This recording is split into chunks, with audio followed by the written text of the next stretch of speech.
नमस्कार, आप देख रहे हैं स्टार सिटी न्यूज़ में। इस वक्त मौजूद हूं दिल्ली कैंट विधानसभा वार्ड नंबर 5 में। इस वक्त हमारे साथ मौजूद हैं कांग्रेस से पूर्व निगम पार्षद हैं दिल्ली छावनी से नंद किशोर बेनीवाल जी। आइए इनसे सीधी बात करते हैं।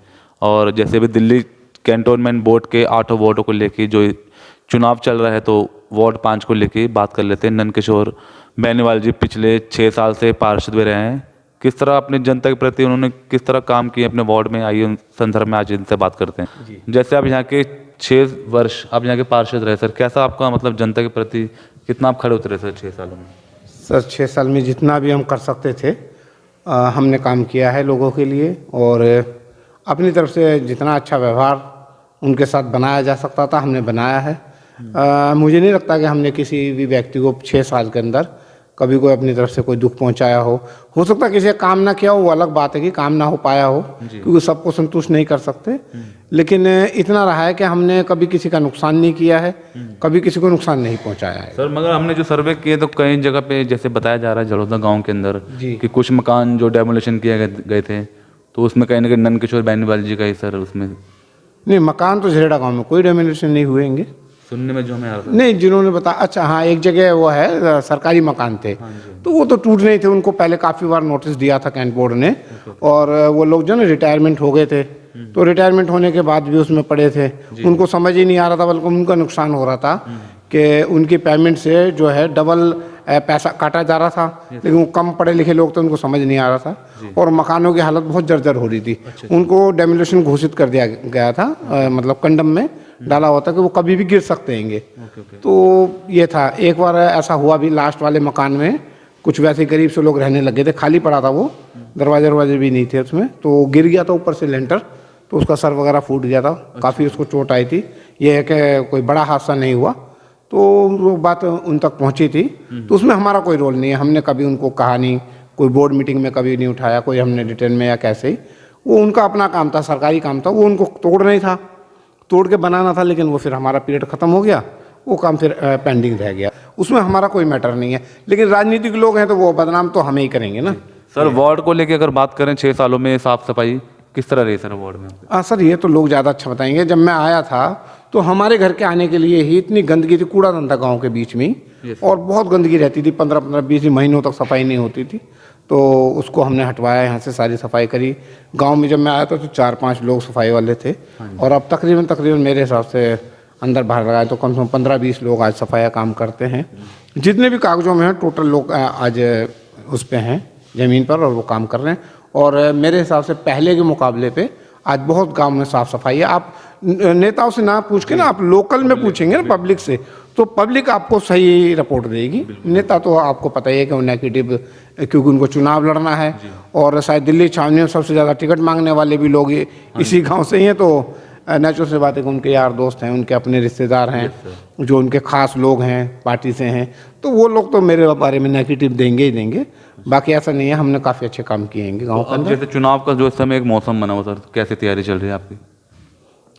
हाँ सर, लगे हुएंगे, जो भी जिस तरीके से होता है, लोगों से मिलना जुलना और लोगों से बातचीत करना, तो बता रहे हैं। आप किन मुद्दों को लेके जा रहे हैं बीच में आप सर? मुद्दे तो तकरीबन मैंने बहुत काम किए। जैसे मैं बता दूं आपको, आप गांव में आए होंगे तो आपने डिस्पेंसरी बनी हुई देखी होगी, तो अभी सैकड़ों लोग रोज़ की दवाई लेते हैं। पहले हमारे लोगों को सदर बाजार जाना होता था, तो जाने और आने में किसी और बीमार है तो संग में एक जना और जाएगा, आने जाने में 100 रुपये लग जाते। तो कई बार डॉक्टर टेस्ट वगैरह लिख देते थे, 4-5 बार जाना पड़ता था, 400-500 रुपये खर्च हो जाते थे। पता लगा कुछ नहीं है, फिर वो 10 रुपये की दवाई दे दी उनको गैस की, और वो ख़त्म, आ गए अपने घर, ठीक है।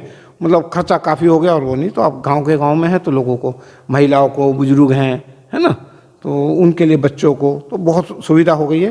तो 100-125 लोग डेली की रोज़ दवाई वगैरह लेते हैं।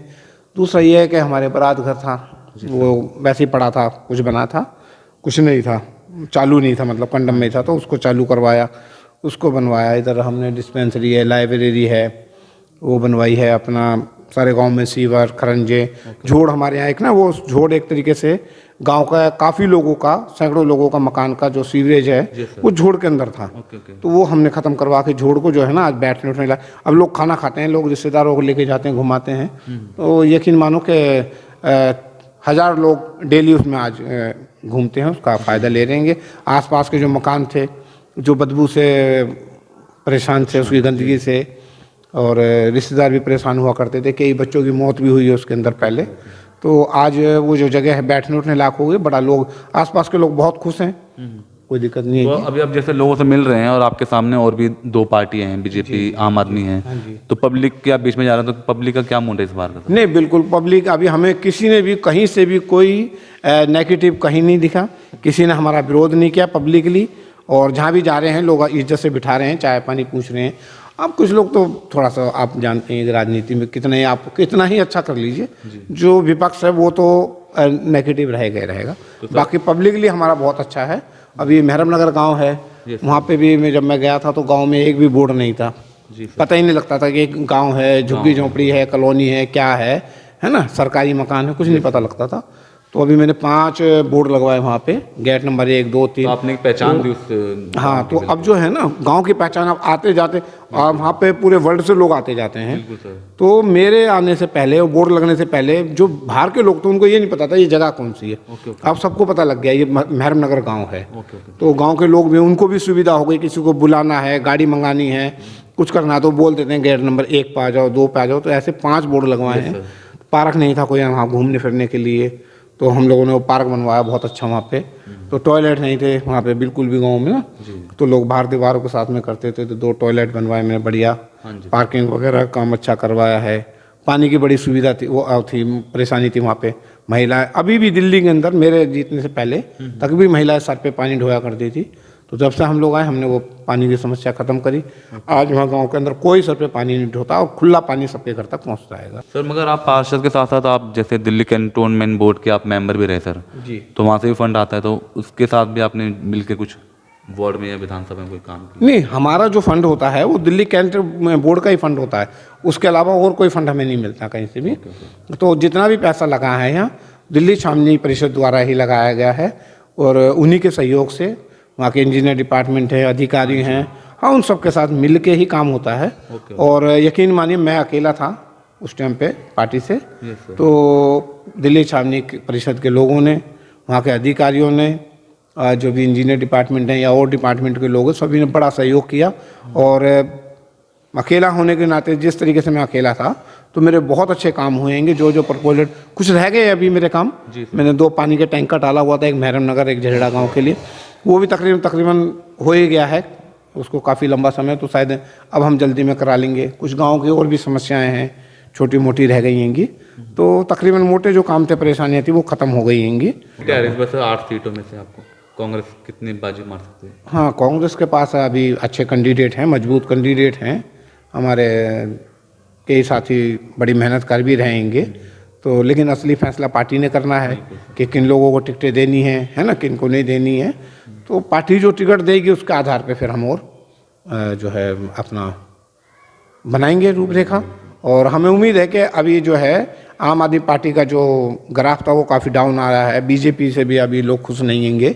हाँ, हम देख रहे हैं, सोशल मीडिया पे भी देख रहे हैं, वैसे भी पब्लिक में भी जा रहे हैं, तो लोग अभी उतना पार्टियों से उनसे खुश नहीं है। दोबारा से लोगों को लग रहा है कि यार इन सबसे कांग्रेस अच्छी थी और हमने गलती करी कांग्रेस को हटा के, तो लोग बाग दोबारा से फिर कांग्रेस के लिए मन बना रहेंगे। तो जिस तरह सर भारत जोड़ो यात्रा जो कर रहे हैं राहुल गांधी जी, क्या इसका भी कुछ प्रभाव पड़ सकता है? नहीं, इसका तो प्रभाव पूरे देश में पड़ रहा है और बहुत अच्छा है। लोग कांग्रेस से लगातार, क्योंकि हम प्रदेश जाते आते हैं, तो काफ़ी लोग पार्टी से जुड़ रहे हैंगे। और जो पार्टी कार्यकर्ता जो निराश से हो गए थे थोड़ा सा कि भाई पता नहीं पार्टी का क्या होगा, तो अब दोबारा से उनके अंदर एक नई ऊर्जा, नया जोश आ रहा है और वो बड़ा अच्छे तरीके से दोबारा से लग गए हैं। और रोज़ आप देख रहे होंगे कि बीजेपी और कांग्रेस के लिए, उसके लिए सॉरी आम आदमी पार्टी के लिए जितना कांग्रेस जम के प्रदर्शन कर रही है, हमारे प्रदेश अध्यक्ष अनिल चौधरी जी ने पूरी कितनी बार मेरे सामने की बात है, एक बार वो पानी का फुहारा लगा था तो उसके ऊपर थे, वो खड़े हुए थे तो गिर गए थे, काफ़ी कंधे में चोट वगैरह आई थी उनके, पसलियों में भी, गर्दन में भी। उसके बावजूद भी वो तीसरे चौथे दिन फिर उन्होंने किया। तो लगातार वो डर नहीं रहे और ना घबरा रहे, ना परेशान हैं। और पूरी मतलब मैं कह सकता हूँ कि पार्टी को बहुत अच्छा जो है पार्टी ने निर्णय लिया कि भाई अनिल चौधरी जी को दिल्ली प्रदेश अध्यक्ष बनाया ऐसे टाइम पे जब हमें एक मजबूत प्रदेश अध्यक्ष की जरूरत थी और पार्टी ने बिल्कुल हमें वैसे ही प्रदेश अध्यक्ष दिया। और राहुल गांधी जी का तो कमाल है कि वो अभी आपने देखा होगा पूरा साल सर्दी के अंदर वो बनियान पे उन्होंने छेड़ा था, तो फिर बनियान पे ही राहुल गांधी जी ने पूरी सर्दी में टी शर्ट में ही उन्होंने वो दिखाया अपना जलवा। तो ये है, ऐसा नहीं है लोगों ने उनको, क्योंकि एक्चुअल प्रॉब्लम ये है ना कि उनको हिंदी में थोड़ी सी प्रॉब्लम है इसी, क्योंकि वो इंग्लिश में परिवार बड़ा है, शाही परिवार है, तो अंग्रेजी में घर में रहती थी, नौकर चाकर भी अंग्रेजी बोलते हैं और पढ़े भी वो ऐसे स्कूलों से हैं। पीछे से जो नानी का जो परिवार है वो भी सब अंग्रेजी बोलने वाला है, तो उनकी अंग्रेजी जो है उसमें तो वो मास्टर हैं। हिंदी में थोड़ा सा वीक है, हिंदी के जो शब्दों को कहीं गड़बड़ हो जाती है उसको बीजेपी जो है या और पार्टियाँ वो भुनाते हैं कि भाई वो सही से बोल नहीं पाते हैं। ऐसा नहीं है, हम कहते हैं, दावा करते हैं कि मोदी जी या किसी भी पार्टी के कोई भी नेता राहुल गांधी जी के साथ इंग्लिश में बैठकर डिबेट करें ना, बैठे तो बैठते नहीं, आते नहीं, कोई डिबेट करने के लिए तैयार नहीं है। इससे ये हमें तो पता लगता है ना कि हमारे नेता से दूसरी पार्टी के जो और नेता हैं जो उंगली उठाते हैं, लालछन लगाते हैं, वो कितना डरते हैं, कितना कमजोर रहेंगे। तो हम नहीं डरते, हमें पता है कि हमारे जो नेता हैं वो बड़े मजबूत हैं और कांग्रेस फिर दोबारा आएगी देश में, और देश को सही दिशा अगर देने का काम कोई कर सकती है तो वो कांग्रेस है। बहुत बहुत धन्यवाद नंदन किशोर जी। थैंक यू सर, आपने भी हमें अपने चैनल से मौका दिया, तो मैं आपका भी और आपके चैनल का भी धन्यवाद करता हूं, और क्षेत्र के जनता का भी कि जिन्होंने मुझे निस्वार्थ, हमने कोई किसी तरीके की लालच नहीं दी थी पिछली बार भी, और उन्होंने बड़े अच्छे ढंग से बहुत बड़े मार्जिन से मुझे जिताया था, और काफ़ी 1500-1600 के करीब वोट से यहाँ से जीतना, क्योंकि दिल्ली छावनी में 50, 100, 150, 200 की जीत होती है, मेरा 1500 के करीब मार्जिन था, तो वो मेरे को बहुत अच्छी जीत मिली थी। और मुझे विश्वास है कि इस बार भी दिल्ली छावनी की जो जनता है वो मुझे बहुत अच्छे मार्जिन के साथ में दिल्ली छावनी परिषद में बिठाएगी। इसके लिए आपका भी बहुत बहुत धन्यवाद करता हूँ कि आपने आके मेरे विचारों को पब्लिक तक पहुँचाने का कार्य किया। धन्यवाद आपका। तो यह हमारी सीधी बात नंद किशोर बेनीवाल जी से, स्टार सिटी के साथ मैं जितेंद्र गुप्ता।